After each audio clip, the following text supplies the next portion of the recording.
श्री गणेशाय नमः। ओम श्री गुरुवे नमः।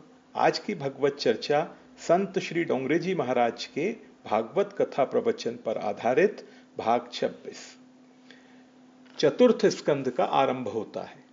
परमात्मा श्री कृष्ण के हृदय में तप का निवास है। तप को ही भगवान का हृदय माना है।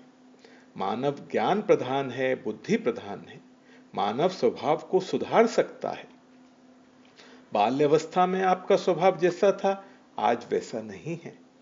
आप बहुत प्रेम से कथा सुनते हो, भगवान के नाम का जप करते हो, आपका स्वभाव सुधरेगा। शरीर का सुख मेरा सुख नहीं है, मैं शरीर से भिन्न हूं, मानव को ऐसा ज्ञान है। तपश्चर्या मानव शरीर में ही होती है, मानवेतर कोई तप नहीं कर सकता है। तप शब्द को उल्टा कर दो तो पत होता है। जो तप नहीं करता उसका पतन होता है। रोज थोड़ा भी तप करना ही चाहिए। सोने की शुद्धि जिस प्रकार अग्नि में होती है, उसी प्रकार तप करने से मन की शुद्धि होती है। दुख सहन करके भगवान की भक्ति करे, इसी का नाम तप है। दुख सहन करो। आपको भगवान बहुत संपत्ति दें तो भी अति सुख भोगना नहीं। आपके घर में जो कुछ है वह सब आपका नहीं है। भगवान जिसको ज्यादा देते हैं, तब भगवान ऐसी इच्छा रखते हैं कि यह मेरे अनेक बालकों को सुखी करेगा। आपको ज्यादा मिला है, वह अनेक को सुख देने के लिए मिला है। अति सुख भोगना अच्छा नहीं है। जो अति सुख भोगता है उसका तन बिगड़ जाता है, उसका मन बिगड़ जाता है। सुख उतना ही भोगना चाहिए जिस सुख में भगवान का स्मरण रहे। इस शरीर से भगवान की भक्ति होती है, इसलिए इस शरीर को थोड़ा सुख देने की जरूरत है। तन को विवेक से सुख दो। अति सुख देने से शरीर बिगड़ जाएगा। थोड़ा दुख सहन करो। दुख सहन करके भगवान की भक्ति करना, इसी का नाम तप है। कोई भी तप करना हो तो थोड़ा दुख सहना ही होगा। इसके बाद श्री डोंगरे जी महाराज चर्चा करते हैं, क्रिया नहीं भाव शुद्धि आवश्यक है। गीता जी में भगवान श्री कृष्ण ने अर्जुन को एक तप बताया है। ऐसा तप बताया है जिसमें एक पैसे का भी खर्च नहीं है, जरा भी दुख सहन करना नहीं है, और आपको अतिशय पुण्य मिलेगा और आपका कल्याण होगा। ऐसा एक तप बताया है। अर्जुन, सब में सद्भाव रखो। भाव संशुद्धि रिते तपो मान समुच्यते। सद्भाव ही बड़ा तप है। किसी भी जीव के लिए मन में कुभाव रखना नहीं। सद शब्द का अर्थ होता है ईश्वर। सब में सद्भाव रखो, इसका अर्थ है ईश्वर का भाव रखो। आपके शरीर में जो भगवान है, वही भगवान सबके शरीर में है। देह भिन्न भिन्न है, देव एक है। सनातन धर्म में क्रिया को बहुत महत्व नहीं दिया है। क्रिया करने वाले के हृदय में भाव कैसा है, भाव मुख्य है, क्रिया गौण है। भागवत की कथा सुनते हो, आज से ऐसा निश्चय करो, इस संसार में कोई मेरा शत्रु नहीं है। किसी ने मेरा कुछ बिगाड़ा नहीं है, किसी ने मेरा कुछ नुकसान किया नहीं है, किसी ने मुझे दुख दिया नहीं है। मेरे दुख का कारण मेरा पाप है। ईश्वर अनेक नहीं है, ईश्वर एक है। देह अनेक है, संसार भावमय है। आप जैसा भाव रखोगे, वैसा भाव लोग आपके लिए रखेंगे। केदारनाथ की यात्रा जिन वैष्णवों ने की है, उनको खबर है केदारनाथ के मार्ग में गुप्त काशी आती है। गुप्त काशी से एक मार्ग ऊशी मठ की तरफ जाता है। ठंड के दिनों में भगवान केदारनाथ के स्वरूप को ऊशी मठ में रखते हैं। मंदिर में बहुत बर्फ पड़ती है, वहां कोई रह नहीं सकता है। भगवान बद्रीनारायण के स्वरूप को जोशी मठ में रखते हैं। ऊशी मठ के पास 3-4 पहाड़ मिले हैं। शांत वातावरण हो तो बहुत आनंद आता है। वहां मानव खड़ा होकर के जो शब्द बोलता है, वही शब्द प्रतिध्वनि के रूप में उसके कान में आता है। जगत के लिए आप जैसा भाव रखोगे, वैसा भाव जगत के जीव आपके लिए रखेंगे। संसार भावमय है। किसी के लिए खराब विचार मत करो। जैसा भाव आप जगत के लिए रखोगे, वैसा भाव जगत के जीव आपके लिए रखेंगे। संसार भावमय है। चतुर्थ स्कंद में प्रथम धर्म प्रकरण है। धर्म प्रकरण में दक्ष प्रजापति के यज्ञ की कथा है।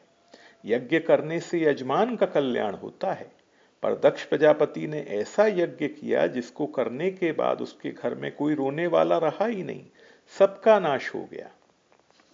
दक्ष प्रजापति ने भगवान शंकर में कुभाव रखता है। भगवान शंकर में जो कुभाव रखता है उसका कल्याण कैसे हो? शिव तत्व को दक्ष जानता नहीं है, शिव जी के लिए खराब शब्द बोलता है, दक्ष शिव जी की निंदा करता है। भागवत के प्रधान टीकाकार श्री श्रीधर स्वामी हैं। 1200 वर्ष हुए हैं गंगा किनारे श्री माधव राय का दर्शन करते हुए श्री श्रीधर स्वामी ने भागवत टीका लिखी है। अति प्राचीन टीका श्री श्रीधर स्वामी की है। जहां जहां श्री श्रीधर स्वामी को शंका हुई है, भगवान को वंदन करके पूछते हैं मैं क्या लिखूं, इसका भाव मैं क्या वर्णन करूं। जहां जहां श्रीधर स्वामी ने अयम भावः इदमत्र अवधेयम ऐसा लिखा है, वहां भगवान की प्रेरणा से लिखा है। भगवान ने मुझे कहा है तन्मतेन दमाख्यातम न तु मनमति वैभवः, मैंने अपनी बुद्धि से ये लिखा नहीं है। जहां जहां शंका हुई है वहां भगवान से पूछा है, भगवान के आज्ञा अनुसार लिखा है। दक्ष प्रजापति शिव तत्व को जानता नहीं है, शिव जी की निंदा करता है। उसके निंदा के शब्दों से श्री श्रीधर स्वामी ने स्तुति परक अर्थ किया है। काम अमंगल है, काम सभी का शत्रु है, काम सभी को धोखा देता है, काम सभी का शत्रु होने पर भी सभी को समझाता है मैं तुम्हारा मित्र हूं, मैं तुम्हें सुख देता हूं। भगवान शंकर को कभी काम का स्पर्श नहीं होता है। भगवान शिव मंगलमय हैं। एक बार शिव जी के पास काम गया था, शिव जी ने आंख खोल करके देखा, जल करके भस्म हो गया। शिव जी को स्पर्श ही नहीं कर सका। शिव पूर्ण निष्काम है, इसलिए मंगलमय है। शिव स्पर्श से चिता भस्म पवित्र हो जाती है। चिता भस्म के समान कोई अपवित्र नहीं है, गंगा जी के समान कोई पवित्र नहीं है। पवित्र और अपवित्र दोनों के आधार शिव हैं। शिव जी के गले में विष है और मस्तक में अमृत भरा हुआ है। संसार में विष भी है और संसार में अमृत भी है। सभी के आधार शिव हैं, इसीलिए उनका नाम विश्वनाथ है। शंकर भगवान के दरबार में सभी को प्रवेश मिलता है। सर्वकाल शिव जी का दरबार खुला रहता है, कभी दरवाजा बंद नहीं होता।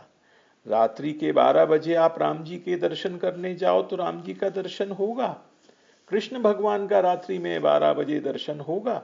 राजाधिराज हैं, रात्रि में 12 बजे दर्शन नहीं होता है। शंकर भगवान कहते हैं रात्रि में 12 बजे क्या 2 बजे आओ, दरवाजा खुला ही है, कभी दरवाजा बंद ही नहीं होता है। राम जी का दर्शन करने के लिए कोई जाए तो हनुमान जी महाराज वहां गदा लेकर खड़े रहते हैं। राम द्वारे तुम रखवारे, होत न आज्ञा बिनु पैसारे। हनुमान जी महाराज पूछते हैं मर्यादा पुरुषोत्तम का यह दरबार है, दर्शन करने के लिए आए हो, प्रत्येक स्त्री में मातृभाव रखते हो? जो जगत के स्त्री पुरुषों को काम भाव से देखता है, उसको हनुमान जी महाराज दर्शन करने के लिए आगे नहीं जाने देते हैं। यह मर्यादा पुरुषोत्तम का दरबार है। माता पिता की सेवा करते हो? जो धर्म मर्यादा का भंग करता है, हनुमान जी महाराज उसको गदा दिखाते हैं। तेरे लिए ही मैंने ये गदा हाथ में रखी है, अंदर प्रवेश नहीं मिलेगा। यह मर्यादा पुरुषोत्तम परमात्मा का दरबार है, मर्यादा में रहो। राम जी के दरबार में सभी को प्रवेश नहीं है, श्री कृष्ण भगवान के दरबार में सभी को प्रवेश नहीं मिलता है। एक शंकर भगवान ऐसे हैं कि उनके दरबार में कोई भी आए, देव आते हैं, ऋषि आते हैं, शिव जी के दरबार में राक्षस आते हैं, ज्यादा तो क्या कहें भूत प्रेत भी आते हैं। सभी के लिए दरवाजा खुला है, सभी के मालिक शिव हैं। शंकर भगवान की पूजा बड़ी सरल है, कभी श्रृंगार करते ही नहीं है। कभी श्रृंगार न करने पर भी शिव अति सुंदर हैं। शिव पूर्ण निष्काम है, इसीलिए शिव अति सुंदर है। उनकी पूजा बड़ी सरल है। लोटा भरकर जल ले जाओ, बिल्व पत्र ले जाओ, शिव जी को जल अर्पण करो, बिल्व पत्र अर्पण करो, प्रसन्न हो जाते हैं। ऐसा सरल है कि कभी राजभोग का भोजन करते ही नहीं। शिव आनंदमय है। दक्ष प्रजापति ने शिव जी को श्राप दिया है, देवों के साथ शिव जी को कभी आहुति नहीं दी जाएगी। सहभागम न लप्ताम देवेर देव गणाधमः, देवों के साथ यज्ञ में कभी शिव जी को आहुति न दी जाए। श्री श्रीधर स्वामी का अर्थ है, देवे हे सहभागम न लभताम, देवेभ्य पूर्वमेव भागम लभताम, अग्रम भोजेत स्वाहा। देवों के साथ में शिव जी को आहुति नहीं दी जाती है, सभी देवों को आहुति देने के प्रथम शिव जी को आहुति दी जाती है। मांगने वाले को अकल बहुत कम होती है, मन में जो आता है सो मांगता है, इसीलिए श्री राम श्री कृष्ण अति उदार होने पर भी विचार करके देते हैं। शंकर भगवान कभी जगत का विचार करते ही नहीं, जो मांगो सो तत्काल दे देते हैं, ले जाए यहां से, कभी विचार करते ही नहीं। शिव अति उदार है। इसके बाद में श्री संत डोंगरे जी महाराज भगवान शिव की उदारता और रावण की दुष्टता पर चर्चा करते हैं। अब आगे पंचदेवोपासना की चर्चा आई है। सनातन धर्म में पंचदेवों की पूजा है। थोड़ा सा विचार करो तो ध्यान में आएगा, मानव का शरीर पंच तत्वों से बना हुआ है। पृथ्वी, जल, तेज, वायु, आकाश से शरीर बना है। पंच तत्वों के मालिक पंचदेव हैं। इसमें जो पृथ्वी तत्व है उसके मालिक गणपति महाराज हैं। आप जब कोई बड़ा यज्ञ करो, कोई सत्कार्य करो, तो प्रथम पूजा गणपति की होती है। पंच ज्ञानेन्द्रियां, पंच कर्मेंद्रियां और मन, इन इंद्रियों के समुदाय का नाम गण है। गणों के स्वामी गणपति हैं। गणपति विघ्नहर्ता हैं। सत्कार्य में विघ्न आता है, कोई भी सत्कर्म करो प्रथम गणपति की पूजा की जाती है। तुलसीदास जी महाराज श्री सीताराम जी के अनन्य भक्त थे। वे भी आरंभ में गणपति की वंदना करते हैं। वंदे वाणी विनायकौ, सनातन धर्म की यह मर्यादा है, प्रथम गणपति की पूजा होती है। तेज तत्व के अर्थात अग्नि तत्व के मालिक सूर्य नारायण हैं। सूर्य नारायण की भक्ति पूजा सभी के लिए आवश्यक है। सूर्य नारायण सभी को प्रत्यक्ष दर्शन देते हैं। दूसरे सभी देव प्रत्यक्ष दर्शन नहीं देते, भावना से दर्शन करना पड़ता है। ये हनुमान जी हैं, ये गणेश जी हैं। आंख को पत्थर की मूर्ति दिखती है, वैष्णव भावना करते हैं ये मूर्ति नहीं, हनुमान जी हैं, गणेश जी हैं। एक सूर्य नारायण ऐसे हैं जो प्रत्यक्ष दर्शन देते हैं। सूर्य नारायण कभी अवकाश नहीं लेते हैं। पंचांग में जो समय लिखा है उसमें 1 सेकंड का भी फेर नहीं होता, उसी समय सूर्य नारायण बाहर आते हैं। सूर्य नारायण आरोग्य देते हैं। सूर्य की पूजा सभी के लिए आवश्यक है। सूर्य नारायण को अर्घ्य दान करो। माता जी की पूजा करो, मां शक्ति देती हैं। शक्ति के बिना भक्ति नहीं होती। मां बहुत दयालु हैं। ज्ञान शक्ति, क्रिया शक्ति और द्रव्य शक्ति के आधार से जगत है। शक्ति की पूजा सभी के लिए आवश्यक है। भगवान नारायण की पूजा करो। नारायण आकाश तत्व के मालिक देव हैं। आकाश का रंग श्याम है, नारायण श्याम सुंदर हैं। आकाश तत्व के मालिक भगवान महाविष्णु हैं। भोग और मोक्ष नारायण देते हैं। जितने सुख की बहुत जरूरत है उतना सुख भगवान सभी को देते हैं। सुख में भी जो बहुत भक्ति करता है, भगवान धीरे धीरे उसका मन अपनी ओर खींच लेते हैं। मन को खींच लेते हैं, मन का आकर्षण करते हैं। शिव पूजन सभी के लिए आवश्यक है। शिव जल तत्व के मालिक देव हैं। पंच तत्व के मालिक पंचदेव हैं। पंचदेवों की पूजा सभी के लिए आवश्यक है। अपने इष्ट देव में 16 आना प्रेम रखो। अन्य देवों को अंश रूप समझ करके पूजा करो। इष्ट देव को मध्य में रखो, 4 देवों को 4 दिशाओं में रखो। जिसके इष्ट देव नारायण हैं वो नारायण को मध्य में रखे, अन्य 4 देवों को 4 दिशाओं में रखे। दक्ष प्रजापति शिव तत्व को जानता नहीं है। दक्ष यज्ञ का विध्वंस हुआ है। दक्ष के घर में कोई रोने वाला भी रहा नहीं। फिर ब्रह्मा जी ने शिव जी से प्रार्थना की है। शिव जी की दृष्टि पड़ी। दक्ष प्रजापति निद्रा से जैसे जागे वैसे ही जागते हैं। हरिद्वार के पास कनखल तीर्थ है। कनखल तीर्थ में गंगा किनारे दक्षेश्वर महादेव का मंदिर है। दक्ष प्रजापति ने वहां भगवान शंकर की पूजा की है। शिव पूजन करने के बाद भगवान नारायण प्रकट हुए हैं। नारायण ने सभी को बोध दिया है, शिव मेरी आत्मा है, हरि हर दोनों एक ही हैं। सनातन धर्म के 2 अंग हैं, प्रवृत्ति और निवृत्ति। प्रवृत्ति धर्म श्री राम श्री कृष्ण समझाते हैं और निवृत्ति धर्म शिव समझाते हैं। जीवन में प्रवृत्ति और निवृत्ति दोनों की जरूरत है। प्रवृत्ति छोड़ना अच्छा नहीं है। साधारण मानव प्रवृत्ति छोड़ करके बैठे तो सर्वकाल भक्ति नहीं कर सकता, पाप होता है। 24 घंटे का दिन होता है, 24 घंटे में 7 घंटे 8 घंटे पैसे के लिए प्रवृत्ति करो, फिर पैसे को भूल जाओ। 6 घंटे का समय निद्रा में जाए, निद्रा की जरूरत है, निद्रा में शक्ति मिलती है। 8 घंटे पैसे के लिए, 6 घंटे निद्रा के लिए और 5 घंटे शरीर का रक्षण करो, कुटुंब का भरण पोषण करो, प्रारब्धानुसार व्यवहार का काम करो, कुटुंब का रक्षण करो। ज्यादा नहीं तो 24 घंटे में 5 घंटे के लिए सब कुछ छोड़ दो। जगत को 4-5 घंटे के लिए भूल जाओ। इस समय मैं पति नहीं हूं, पत्नी नहीं हूं, मैं पिता नहीं हूं, मैं पुत्र नहीं हूं। जगत का संबंध छोड़ करके भक्ति करो।